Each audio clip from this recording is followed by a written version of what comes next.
Ben, the race is finished, Ben. What? Ben. What? Ben, What are you saying, Glenn? what's the story? I don't know. We'll go find one. Glenn, I've no idea. I've no. I hit my head yesterday. I don't know what. Let's go this way. Come on. Oh, again. Too old for this. Ah! I don't know why I do this. And that was the Lenzerheide World Cup. Holy moly, what a track. What a track. There were lines, there were racers on lines, there was racers not on lines.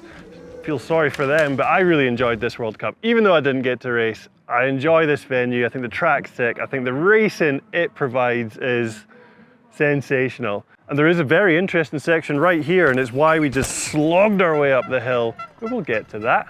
First of all, I would like to talk about the junior women's category, and Gracie Hemstreet is just moving from strength to strength. She was super consistent, super smooth in her race run here, and took the win by a good margin over Phoebe Gale. And not only that, she was 7th in elite, which is pretty flippin' impressive. So I'm excited to see how Gracie goes on for the rest of the year. Will she get faster and faster? Will she be sneaking on to even like podium times compared to the elite women? We'll have to wait and see. The other young category, well, I heard there's a battle of epic proportions. I heard it in this Pinkbike video. Yeah, that Jackson Goldston, Jordan Williams, the Canadian and the British guy. So they've been trading blows at each round. Jordan won some, Jackson won some, and this time it was Jackson's turn to take the win. And he won it by about 1.5 seconds. And normally, Jordan would be right there. He'd be right there, right on the same millisecond. But not this time. Apparently, Jordan hit a tree and he broke his finger. And he cracked on and he finished in 3rd. So it's just so cool that they are so close together that every weekend they are like right on the same pace as each other. But what was really interesting is usually those two are way out in front. But this weekend, Lockie Stevens McNabb, a rider from New Zealand on the Union team, he got 2nd. He was only 1.5 behind Jackson, and it's amazing to see some other riders stepping up the pace and catching up Jackson and Jordan. It's so competitive, and the times are insane, with Jackson also getting a time that would have placed him 7th in elite. Super impressive. Right, older people. Older people. I know an old person, Rachel Atherton. She won't mind me saying that, she's the same age as me.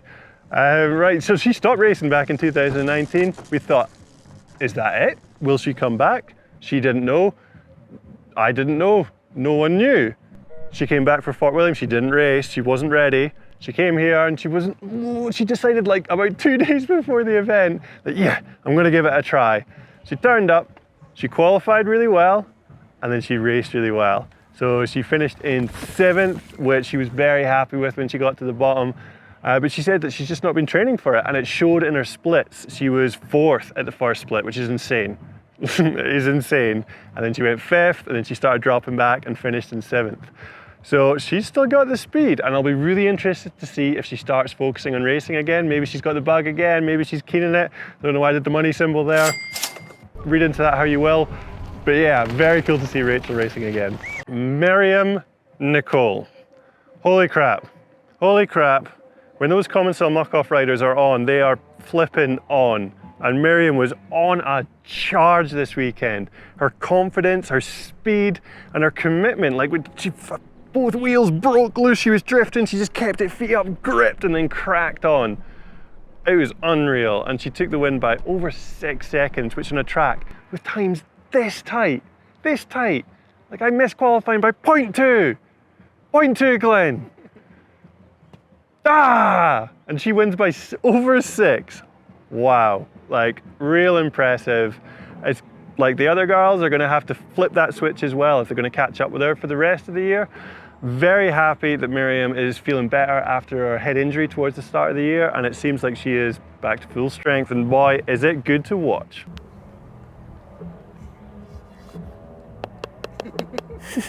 So Dakota Norton, I've had him pegged for a World Cup win for a few years now, and I felt like he had a good shot this weekend. So second in qualifying, super impressive on that prototype intense.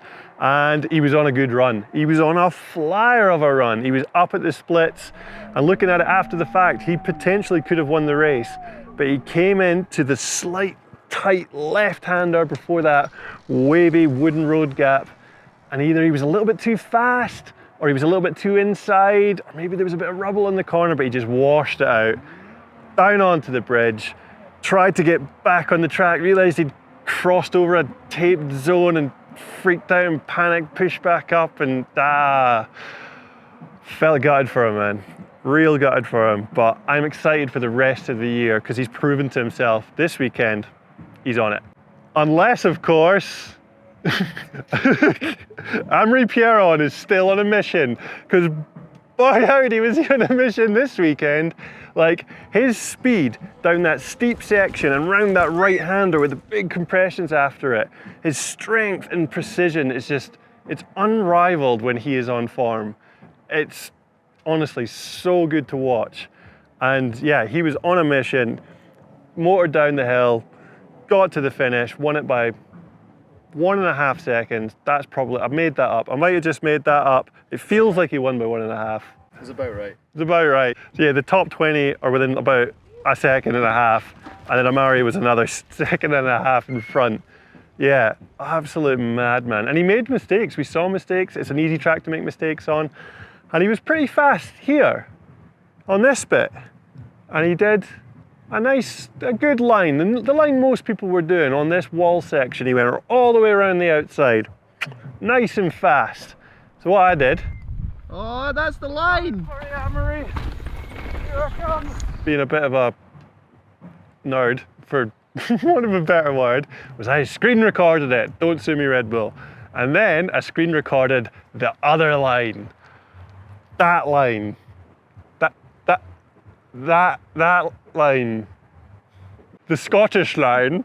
Yeah, for anyone that's seen The Flying Scotsman will know Reece Wilson did a line in here. And I'd spotted again this really sneaky inside line. And I was like, this is a terrible line, Reece, don't do it. So Reece, if you're watching this, try that outside, honestly. He was going slow on purpose, but we won't get into that. We won't get into how he absolutely trolled me. Watch the film. Watch the film, it's really good. But they taped it a little bit wider this year, and it made an even more inside line. I was like, all right, Reece, come on, give it a chance. Yeah, I'll try your line. And I liked it. It was really hard to do, and we've probably got the footage. Oh, I had a hugie right before my quali run. So what I really love about lines like this is you can see it's still grass. Like, so few people have done it, they've not even taken the grass off of it. So the fact that a line like that can exist, that is really fast, and I checked, I screen recorded, remember, illegally, that was one of the fastest lines on this section of track. And Finn Isles, who was one of the fastest through this section and actually had the fastest sector through here, he took that line. Very interesting. So let's talk you through it. Let's have a little bit of a chat. Let me show you what's going on. I've got a really sore leg. That rock, I landed on it with my hip. That one. Oh.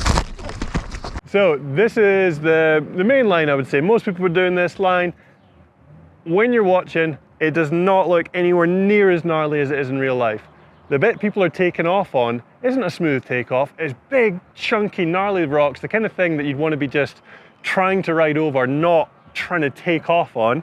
The people that were getting it really good were landing down here. It's a 10-foot gap off of like a gnarly rock garden and landing on a narrow, chunky bit of route. And then round the corner, drop off into the next bit, and then whew, flying off down the next straight. If I could take your attention over here, this is the other line.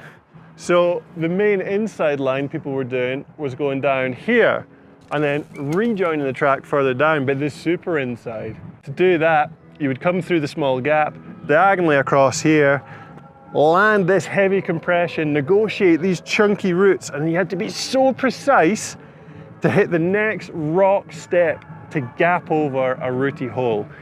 It's a harder line to be precise on, but I would say it's of equal difficulty to trying to gap this outside line. I think they're both similar, but I'd say this one's a little bit more nadgery, is the way I would put it. The riders in the final that you saw doing it had it really clean, fin aisles especially. Super fast round there, super clean onto there. You're cutting out such a huge section of track, but the average speed is a little lower. And when I screen recorded it and compared both of them, Amory on the outside, fin aisles on the inside was quicker by about 0.05. It's not much. Barely matters, to be honest. And what we have found over the many years of doing all these line choice analysis videos is that line most of the time doesn't matter. It's the rider and it's the execution of the line. If Amari had done this line and won, we'd be like, this is the line that Glenn, this line won the race. He won it here. But it's the rider. It's always the rider. Sometimes, in some rare occasion, there's like a totally bizarre line someone's taken that no one's thought of. And it's like, wow, that's impressive. But people are so savvy now and they can spot these things. But so often you hear people say, you can win a World Cup by riding the main line and riding it really flipping well. So I may have just put myself out of a job, but yeah, line choice doesn't always matter. But it is still very interesting. And I like this line. This is a cool one. Makes me smile. I enjoyed riding it. And I hope you enjoyed watching this video. We're going to be going straight to Andorra from this event. We're going to be packing up, shipping out, big 14-hour drive. We'll see you there for more of whatever this is. We'll see you there. We'll see you there. Stay tuned. Like and subscribe. Oh.